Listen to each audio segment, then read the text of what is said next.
Hello everyone. So ఇది cloud computing subject అనమాట. So it's unit 4 of cloud computing. So before starting this video నేను ఒకటి చెప్పాలనుకుంటున్నా. ఏంటి అంటే క్లౌడ్ కంప్యూటింగ్ ఇది R22కి సంబంధించినదన్నమాట. ఈ యూనిట్ టాపిక్స్ అన్నీ R22కి తగినట్టు ఉన్నాయి. అండ్ R18లో కూడా క్లౌడ్ కంప్యూటింగ్ సబ్జెక్ట్ ఉంది, బట్ టాపిక్స్ అన్నీ డిఫరెంట్ ఉన్నాయి. R22లో కొన్నే టాపిక్స్ ఉన్నాయి. సో ఆ టాపిక్స్కి నేను చాట్‌జీపీటీ నుంచి నోట్స్ కలెక్ట్ చేసి ఈ వీడియో చేస్తున్నా. అండ్ ఈ వీడియో చూడడం నుంచి ఏంటి అంటే సిలబస్ కాపీలో ఉన్న ఈచ్ టాపిక్ మీద ఐడియా అనేది వస్తుంది.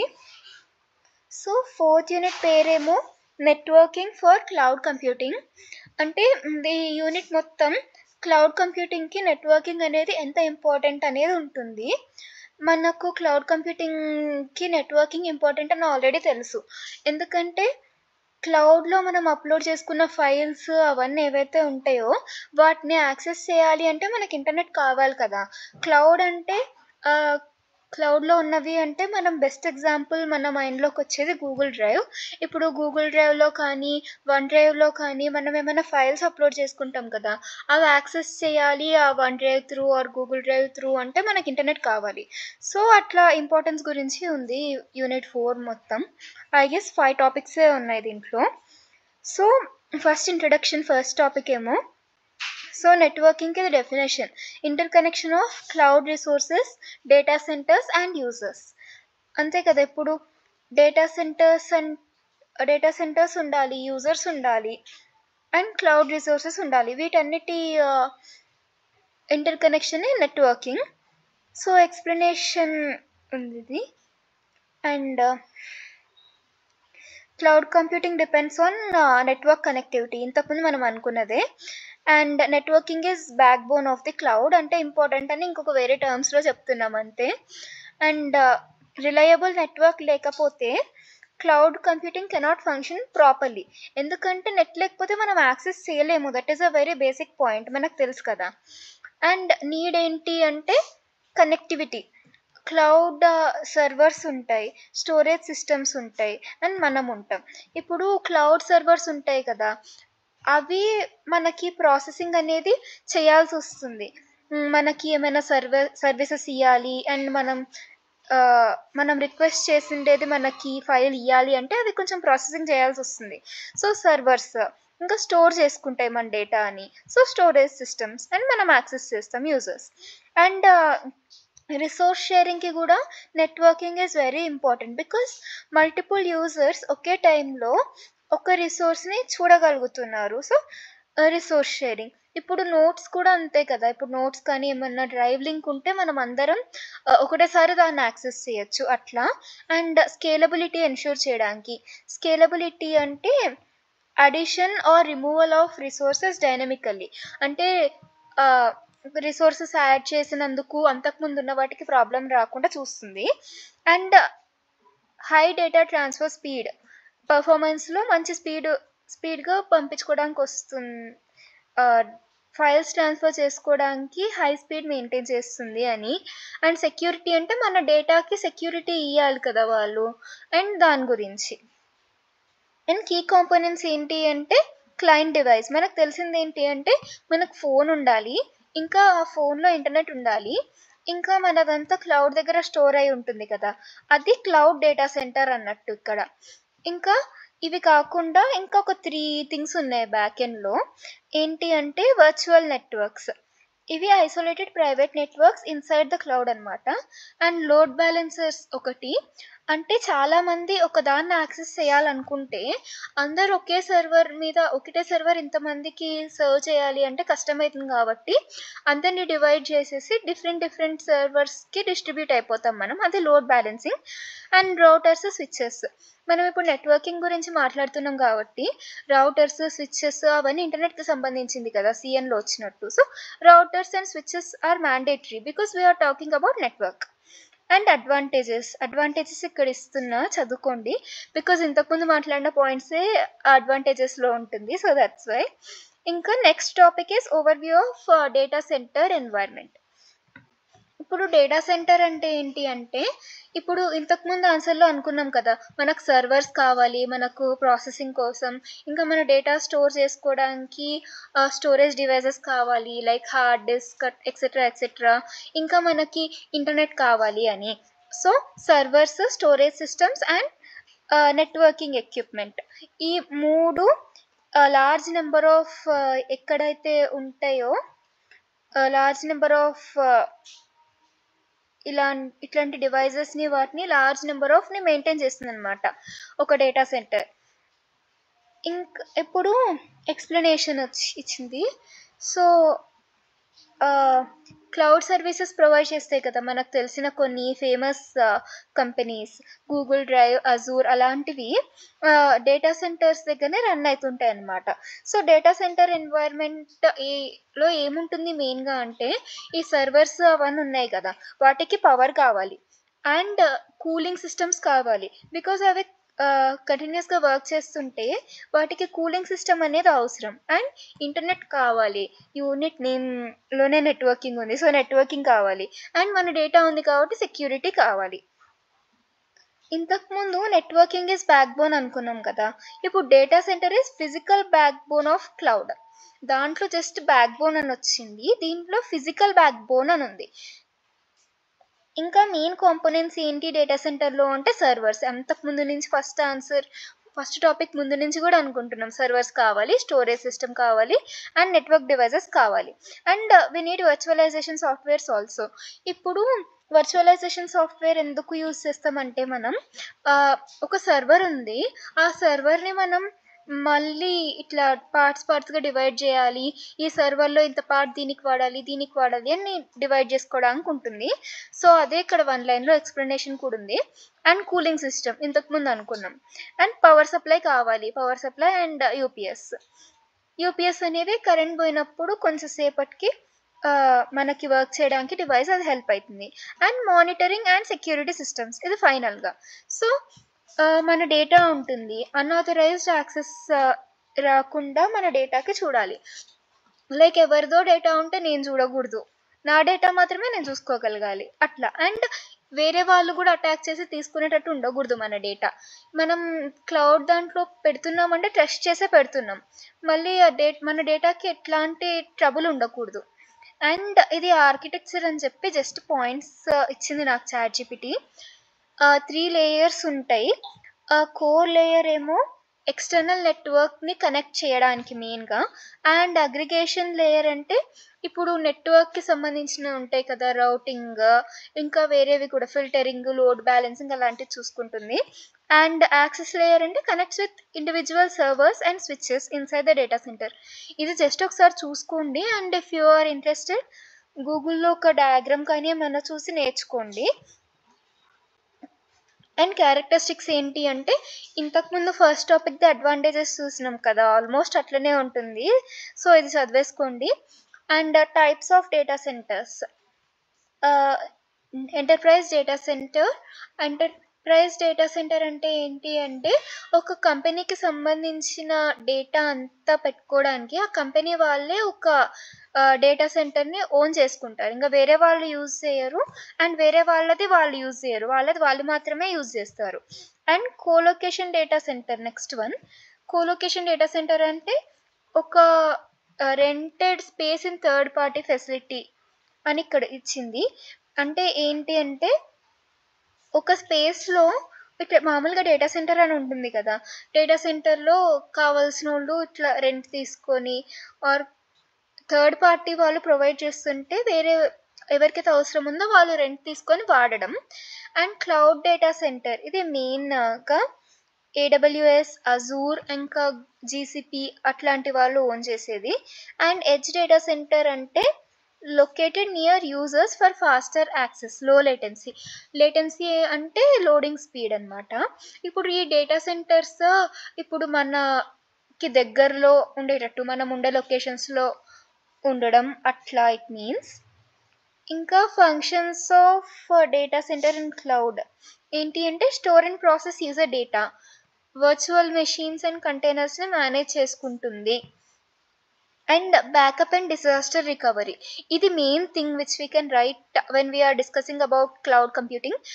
బ్యాకప్ అండ్ డిజాస్టర్ రికవరీ ఏంటి అంటే, ఒకవేళ డేటా మనకు దగ్గర పోయింది, మనకు పర్సనల్గా పోయింది అంటే అది క్లౌడ్లో మనం స్టోర్ చేసుకుంటే బ్యాకప్ చేసుకోవచ్చు దాన్ని. ఒకవేళ ఏం డిజాస్టర్ అయినా కూడా క్లౌడ్ సెంటర్లో ఉండే డేటా మాత్రం అట్లనే ఉంటుంది. ఆర్ అది బ్యాకప్ చేసుకొని కానీ ఏమైనా చేసన్నా ఈ డేటా సెంటర్స్ వాళ్ళు ప్రొటెక్ట్ చేస్తారు మన డేటాని. And support distributed computing and large scale storage, deliver cloud applications to end user. So ఇది కన్క్లూజన్. ఇంకా నెక్స్ట్ థర్డ్ టాపిక్ ఏమో networking issues in data centres. ఇప్పుడు జనరల్గా డేటా సెంటర్లో చాలా సర్వర్స్ ఉంటాయి, ఒకదానికొకటి కనెక్ట్ అయిపోయి ఉంటుంది. ఇంకా ఆ సర్వర్స్ మధ్యలో కమ్యూనికేషన్ కావాలి. ఇదంతా ఒక కాంప్లెక్స్ థింగ్ కాబట్టి కొంచెం ఇష్యూస్ ఉండే ఛాన్సెస్ కూడా ఉంటుంది. సో మనం ఈ టాపిక్లో నెట్వర్కింగ్ ఇష్యూస్ గురించి చూస్తున్నాం. ఈ నెట్వర్కింగ్ ఇష్యూస్ ఉంటాయి కదా, అవి ఏం ఎఫెక్ట్ చేస్తాయి అంటే స్పీడ్, రిలయబిలిటీ అండ్ పర్ఫార్మెన్స్. ఇంకా మెయిన్ నెట్వర్కింగ్ ఇష్యూస్ లేటెన్సీ. ఇంతకుముందు అనుకున్నాం కదా, లేటెన్సీ అంటే time delay between sending and receiving the data.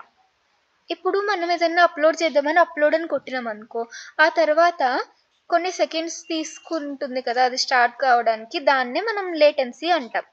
ఇప్పుడు దానికి కాజ్ ఏంటి అంటే long distances, slow routing or overloaded switches. Solution ఏంటి అంటే use faster connections and place servers closer to user. అందుకనే చాలా ఇవి క్లౌడ్ సెంటర్స్ వాళ్ళు ఎట్లా చేస్తారంటే, వాళ్ళ డేటా సెంటర్స్ అనేవి కొన్ని డేటా సెంటర్స్ ఒక్కొక్క ప్లేస్లో పెట్టుకుంటారు. లైక్ హైదరాబాద్, ముంబై, సింగపూర్ అట్లా డిఫరెంట్ లొకేషన్స్లో పెట్టుకుంటారు. ఇంకొకటి నెక్స్ట్ ఇష్యూ ఏంటి అంటే బ్యాండ్విడ్త్. బ్యాండ్విడ్త్ అంటే ఏంటి అంటే బేసిక్గా amount of data that can be transmitted per second. ఇప్పుడు నేను ఏమన్నా పంపించాలి అంటే అది ఎంత ఎంబీ పర్ సెకండ్ పోతుంది అని చూస్తాం కదా, అట్లా. If bandwidth is low, data transfer becomes very slow. ఇప్పుడు చాలామంది ట్రై చేస్తుంటే, చాలామంది యూజర్స్ ఉండి ఏదైనా పంపించడానికి ట్రై చేస్తుంటే ఈ ఇష్యూ ఎక్కువ అక్కర్ అవుతుంది. So to overcome this issue we can use high capacity links and balance traffic. So next issue is congestion. ఒకవేళ చాలా ట్రాఫిక్ ఉంటే నెట్వర్క్లో, అంటే ఇప్పుడు రోడ్డు మీద మనకు ట్రాఫిక్ జామ్ అవుతుంది కదా, అట్లా సిమిలర్ సిచ్యువేషన్ నెట్వర్క్లో అక్కర్ అయితే ఈ కంజెషన్ ప్రాబ్లం వస్తుంది. సో ఇప్పుడు దీని నుంచి ప్యాకెట్ లాస్ అండ్ డిలేస్ అయిపోతుంది. అంటే ఇప్పుడు ఈ నోట్స్ నేను పంపించాలి అనుకుంటున్నా ఎవరికన్నా, ఇప్పుడు due to congestion packet loss అయిపోయింది అంటే ఒక టాపిక్ వచ్చింది అండ్ ఇంకొక టాపిక్లో ఇక్కడ నేను సెలెక్ట్ చేసుకున్నంత టాపిక్ మొత్తం పోయింది అండ్ అటు ఇటు అయిపోయింది. అంటే మెయిన్గా ఏంటి అంటే కొంచెం ఈ నోట్స్లో కొంచెం మధ్యలో టాపిక్స్ వెళ్ళిపోయినాయి. So that is a disadvantage కదా. సో ఇది ఎందుకు అవుతుంది అంటే many users or processes sending large data simultaneously. Solution ఏంటి అంటే స్మార్ట్ రూటింగ్ టెక్నిక్స్ యూస్ చేయడం and congestion control protocols use చేయడం. టీసీపీ కాకుండా టీసీపీ యూస్ చేయడం. అండ్ స్కేలబిలిటీ ఒక ప్రాబ్లం. ఏంటి స్కేలబిలిటీ అంటే the ability to expand data center network easily as demand grows. ఇప్పుడు ఈ ఇష్యూలో ఏంటి అంటే, ఇప్పుడు నేను డేటా సెంటర్ రన్ చేస్తున్నా, సో నాకు యూజర్స్ ఇంకా ఎక్కువ పెరిగిపోతున్నారు. అయితే నేను ఇంకా సర్వర్స్ యాడ్ చేద్దాము అని చూస్తే వాటన్నిటితో ఈ కొత్త సర్వర్స్ కూడా కనెక్ట్ కావాలి. సో ఇది ఒక కాంప్లెక్స్ థింగ్ కదా, ఆల్రెడీ నేను సర్వర్స్ ఉన్నాయి, ఇంకొక సర్వర్ తెచ్చిన ఇంత కాంప్లెక్స్ దాన్ని హ్యాండిల్ చేయాలి. అండ్ ఇప్పుడు కొత్తగా యాడ్ చేసిన సర్వర్స్ ఆల్రెడీ ఉన్న సర్వర్స్ని ఎఫెక్ట్ చేయకూడదు. సో ఇదొక issue, it can occur very frequently I guess. So దీనికి సొల్యూషన్ ఏంటి అంటే స్కేలబుల్ ఆర్కిటెక్చర్ మనం యూజ్ చేయడం. అంటే కరెక్ట్గా ఆర్కిటెక్చర్ డిజైన్ చేసుకొని మనం కరెక్ట్గా స్టడీ చేసి ఇది ఇట్లా ఇన్స్టాల్ చేయొచ్చు, ఇది అట్లా ఇన్స్టాల్ చేయొచ్చు అని ముందే అనుకొని పెడితే ఈ ఇష్యూస్ రాకుండా ఉంటాయి. అండ్ ఫాల్ట్ టాలరెన్స్ అంటే even if any component fails, నేను అనుకున్న పని కావాలి అంతే, ఫాల్ట్ టాలరెన్స్. ఈ దీంట్లో ప్రాబ్లమ్స్ వస్తుంటాయి కదా, like even if anything goes wrong మన వర్క్ కూడా ఆగే ఛాన్సెస్ ఉంది. సో ఇదొక ఇష్యూ, ఫాల్ట్ టాలరెన్స్ లేకపోవడం. Some times it occurs. ఇప్పుడు ఒక కేబుల్, ఒక వైర్ కానీ ఒక స్విచ్ కానీ ఫెయిల్ అయిపోతే ఇప్పుడు అన్ని ఇంటర్ కనెక్టెడ్ ఉంటాయి. ఒక్క దగ్గర ఏదైనా ఫెయిల్ అయితే ఆ కనెక్షన్ మొత్తం డిస్టర్బ్ అయ్యే ఛాన్సెస్ ఉంది కదా! సో, అది fault tolerance disadvantage meaning. So, solution ఏంటి అంటే బ్యాకప్ కనెక్షన్స్ యూజ్ చేయడం. సో, ఈ కేబుల్ ఒకవేళ పనిచేయకపోతే ఈ కేబుల్ త్రూ వేరే వాటికి కమ్యూనికేట్ చేస్తుంది అని అన్ని రెడీగా పెట్టుకోవడం. And security. Sometimes it is added as extra point. ఇదేంటి అంటే unauthorized access or data theft while transferring over the network.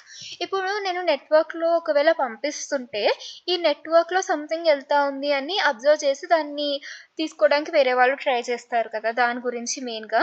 And unauthorised access అంటే వేరే వాళ్ళ డేటా నేను యాక్సెస్ చేసేయడం. సొల్యూషన్ ఏంటి అంటే ఫైర్ వాల్స్ యూజ్ చేయడం. అండ్ నెట్‌వర్క్‌లో పంపిస్తున్నప్పుడు ఎన్క్రిప్ట్ చేయడం. అండ్ నెట్‌వర్క్‌ని మానిటర్ చేస్తూ ఉండడం.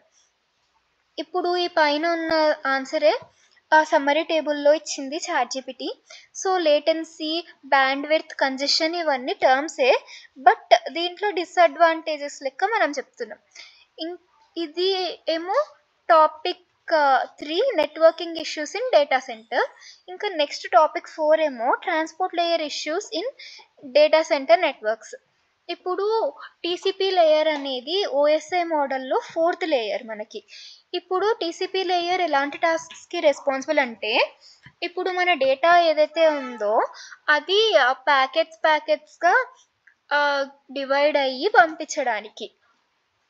అది రెస్పాన్సిబుల్. ఇంకా how fast it is cent అనేది కూడా చూసుకుంటుంది. ఇది సేఫ్‌గా రీచ్ అవుతుందా లేకపోతే ఇంకెక్కడికైనా వెళ్ళిపోతుందా అని కూడా ఇది చూసుకుంటుంది. సో, ఇది మోస్ట్ కామన్‌గా టీసీపీ అంటే ఏంటి అని. సో, దీని నుంచి ఇది మెయిన్‌గా ఎందుకు అంటే, ఇది మామూలు నెట్వర్కింగ్ కోసం డిజైన్ చేసింది. బట్ ఇప్పుడు మనకు డేటా సెంటర్‌లో, క్లౌడ్ డేటా సెంటర్స్‌లో ఎట్లా అంటే, చాలా పెద్ద పెద్ద ఫైల్స్ అనేది ఉంటాయి. And this is somewhat different from ఎందుకు టీసీపీ డిజైన్ చేసినారు అనే దానికంటే, ఈ యూజ్ డిఫరెంట్ ఉంది. సో, ఇక్కడ యూజ్ డిఫరెంట్ ఉన్నప్పుడు కొన్ని ప్రాబ్లమ్స్ వస్తాయి. సో, థౌసండ్స్ ఆఫ్ సర్వర్స్ ఉంటాయి కదా మనకు డేటా సెంటర్‌లో. ఆ థౌసండ్స్ ఆఫ్ సర్వర్స్ డేటా ప్యాకెట్స్‌ని డివైడ్ చేసి పంపించడానికి చూస్తుంటాయి. ఒక సర్వర్ ఇప్పుడు చాలా సర్వర్స్ ఉంటాయి కదా! ఒక సర్వర్ ఫైల్స్ స్టోర్ చేసుకుంటుంది. ఇంకొకటి ప్రాసెస్ చేస్తుంది వాటిని. And they constantly exchange info. TCP handle all this communication జనరల్‌గా అయితే. బట్ ఒక కొన్ని ప్రాబ్లమ్స్ అయితే ఉన్నాయి. ఒకటేంటి problem with TCP in data centres ఏంటి అంటే కంజెషన్. ఇంతకుముందు డిస్కస్ చేసిందే. ప్యాకెట్ లాస్ ఇది కూడా ఇంతకుముందు ఆన్సర్‌లో డిస్కస్ చేసినాం. అండ్ లేటెన్సీ కూడా. లేటెన్సీ అంటే లేట్ కావడం. అండ్ అన్‌ఫెయిర్ బ్యాండ్‌విడ్త్ యూసేజ్ అంటే సమ్ సర్వర్స్‌కి బ్యాండ్‌విడ్త్ ఎక్కువొచ్చేస్తుంది మిగతా వాటికంటే. ఇప్పుడు కొన్ని సర్వర్స్‌కి depending upon their task bandwidth అనేది అవసరం ఉంటుంది. ఎక్కువ బ్యాండ్‌విడ్త్ అవసరం లేని దానికి ఎక్కువ బ్యాండ్‌విడ్త్ వచ్చేసి ఆర్ తక్కువ బ్యాండ్‌విడ్త్ ఎక్కువ టాస్క్స్ ఉన్న సర్వర్‌కి వెళ్ళిపోతే కష్టమే కదా! అండ్ సమ్‌టైమ్స్ ఈ బ్యాండ్‌విడ్త్‌ని ఈక్వల్‌గా డివైడ్ చేసినా కూడా ప్రాబ్లమే అయిపోతుంది. బికాజ్ ఒక సర్వర్‌కి ఎక్కువ అవసరం ఉంటుంది. అండ్ ఇంకొక సర్వర్‌కి తక్కువ అవసరం ఉంటుంది. అండ్ ఈ టీసీపీ నుంచి సీపీయూ ఓవర్ హెడ్ అయ్యే ఛాన్సెస్ కూడా ఉంటాయి. లైక్ మోర్ సీపీయూ రిసోర్సెస్ తీసేసుకుంటుంది TCP for managing the data. అంటే ఇప్పుడు సీపీయూ రిసోర్సెస్ మనం వేస్ట్ చేయకూడదు కదా! లైక్ అది సీపీయూ రిసోర్సెస్ ఎక్కువ వాడకుండా ఉంటే వేరే వాటికి కూడా మనం వాడొచ్చు. అండ్ ఇన్ షార్ట్ టీసీపీ అనేది రిలయబులే. But too slow for massive fast moving data centres. So, దీనికి సొల్యూషన్ ఏంటి అంటే యూజింగ్ సమ్ ఇంప్రూవ్డ్ ప్రోటోకాల్స్. ఇప్పుడు ఇంతకుముందు ఆన్సర్‌లో మనకు డీసీ టీసీపీ అని వచ్చింది. సో, డీసీ అంటే డేటా సెంటర్ అండ్ టీసీపీ అంటే మామూలు టీసీపీ. ఇది టీసీపీకి ఒక మోడిఫైడ్ వెర్షన్. ఇది specially made for data centres అన్నమాట. So, it will detect congestion in early stages. And కంజెషన్‌ని ఎర్లీ స్టేజెస్‌లో కనుక్కున్నందుకు ఇక్కడ ఎక్స్‌ప్లిసిట్ కంజెషన్ నోటిఫికేషన్ అనేది ఉంది ఒక ఫీచర్. దీని నుంచి కంజెషన్‌ని తొందరగా కనుక్కోవచ్చు మనం. అండ్ డేటా ప్యాకెట్ డిలే కూడా తగ్గుతుంది. ఫెయిర్ బ్యాండ్‌విడ్త్ షేరింగ్ ఉంటుంది సర్వర్స్ మధ్యలో. ఇది ఒక చిన్న ఎగ్జాంపుల్ ఇచ్చింది చాట్‌జీపీటీ మనకు గుర్తుండాలని. And RDMA remote direct memory access. So, ఇది నెక్స్ట్ టైప్ అన్నమాట. allows one server to directly access another server's memory without involving the CPU. ఇప్పుడు ఒక సర్వర్ ఉంది, దానికి నెక్స్ట్ సర్వర్లో ఉండే డేటా కావాలి. సో అది సిపియూని అప్రోచ్ అయ్యి, ఆ సిపియూ మళ్ళీ దీన్ని అప్రోచ్ అయ్యి, దీంట్లో సిపియూ రిసోర్సెస్ అనవసరంగా వాడడం అవుతుంది. So instead of that this server will communicate to the next server directly. So దీని నుంచి సిపియూ ఇన్వాల్వ్మెంట్ తగ్గుతుంది. సో దట్స్ మనం సిపియూని ఇంకొక దానికి యూజ్ చేయొచ్చు. అండ్ ప్రాసెసింగ్ టైం కూడా తగ్గుతుంది. మనం సిపియూ యూటిలైజేషన్ తగ్గింది అంటే ప్రాసెసింగ్ టైం ఆటోమేటికలీ తగ్గుతుంది. And high performance computing and modern cloud సిస్టమ్స్లో దీన్ని యూజ్ చేస్తారు. సో ఇదొక సమ్మరీ టేబుల్ చూసుకోండి చదివేటప్పుడు. అండ్ ఇది last topic, cloud service providers. దీని గురించి మనం వింటూనే ఉంటాం. Like cloud computing service provide చేసే కంపెనీస్ గురించి ఉంది ఇది మెయిన్గా. Like AWS, Microsoft Azure, GCP that is Google Cloud Platform, and IBM cloud, Oracle cloud infrastructure. These are 5 main and important, we can't say them as important, they are some famous cloud service providers అన్నమాట. So AWS ఏమో EC2, S3, lambda ఈ సర్వీసెస్ని provide చేస్తుంది. And Microsoft Azure ఏమో virtual machines and Azure SQL కోసం. ఇక్కడనేమో key product services ఏంటిది అని ఇక్కడ లిస్ట్ అవుట్ చేసినాం. అండ్ హెడ్ క్వార్టర్స్ ఎక్కడ ఉన్నాయంటే అన్ని యుఎస్లోనే ఉన్నాయి. And next types of services ఏంటి అంటే ఈ క్లౌడ్ సెంటర్స్ నుంచి IaaS infrastructure as a service, PaaS platform as a service, SaaS software as a service. ఇది మీకు ఆల్రెడీ తెలిసే ఉంటుంది. Like infrastructure as a service అంటే ఇప్పుడు నేను ఒక దగ్గర వర్క్ చేస్తున్నా అంటే అక్కడ నేను కోడ్ రాయడం స్టార్ట్ చేయాలి అంటే నాకు కొన్ని బేసిక్ నీడ్స్ ఉంటాయి కదా. లైక్ ఈ సర్వర్స్ కావాలి, ఈ ఇన్ఫ్రాస్ట్రక్చర్ కావాలి ఈ ప్రాజెక్ట్ బిగిన్ చేయడానికి. అంటే జస్ట్ నేను ఇన్ఫ్రాస్ట్రక్చర్ని తీసుకొని అది మొత్తం మిగిలినవన్నీ నేను సెట్ చేసుకుంటా, ఇన్స్టలేషన్స్ అవన్నీ అంటే అది IaaS. PaaS అంటే ఇన్ఫ్రాస్ట్రక్చర్ అయితే తీసుకుంటా, బట్ ఇంకా కొన్ని ఇన్స్టలేషన్స్ అవి ఉంటాయి కదా, అవి కూడా రెడీగా వస్తాయి దీంట్లో. SaaS అంటే ఇంకా కోడ్ కూడా చేసి ఉంటుంది, జస్ట్ దాన్ని యూజ్ చేయడం అంతే. ఇది జస్ట్ అన్ ఎగ్జాంపుల్. ఇంకా కంపారిజన్ ఆఫ్ మేజర్ ప్రొవైడర్స్, ఇది ఒక కంపారిజన్ లాగా వచ్చింది. AWS లాంచ్ అన్నిటికన్నా ముందు లాంచ్ అయింది, అది ఉంది. అండ్ స్ట్రెంగ్స్ ఏంటి దానివి అని వచ్చింది. సో నెక్స్ట్ ఎందుకు కంపెనీస్ ఈ క్లౌడ్ సర్వీస్ ప్రొవైడర్స్ని చూస్ చేసుకుంటారు అంటే వాళ్ళ డేటాని స్టోర్ చేసుకోవడానికి ఇది స్కేలబుల్ అనుకుంటున్నారు వాళ్ళు. అండ్ కాస్ట్ ఎఫిషియన్సీ అనేది ఉంటుంది మనకు దీంట్లో. బికాస్ మనం ఎంత యూజ్ చేస్తామో, ఎంత రిసోర్సెస్ అయితే యూజ్ చేస్తామో అంతకే మనం బిల్ పే చేస్తాం. సో అనవసరంగా కొన్ని వాటిని యూజ్ చేయకుండా ఉండే రిస్క్స్ అనేది తగ్గుతుంది. అండ్ మన డేటాకి సెక్యూరిటీ కూడా వాళ్ళే ఇస్తారు. And global reach, data centres world wide ఉంటాయి కాబట్టి ఎక్కడి నుంచైనా మనం యాక్సెస్ చేసుకోవచ్చు. And high availability, backup, load balancing and redundancy అనేది కూడా ఇది ఉంటుంది. అండ్ ఇది సమ్మరీ టేబుల్. సో ఇది యూనిట్ సిసి ఏమో మనకి ప్రొఫెషనల్ ఎలెక్టివ్, అండ్ IEM ఉంది కదా ఓపెన్ ఎలెక్టివ్, అది కూడా ఇదే ఛానల్లో నేను ఒక వీడియో చేసి పెట్టిన. ఒకవేళ మీకు ఈ సబ్జెక్ట్స్ ఉంటే కామెంట్ చేయండి, సో దట్ నేను ఇంకా వీడియోస్ చేయగలుగుతా వీటి మీద. Thank you.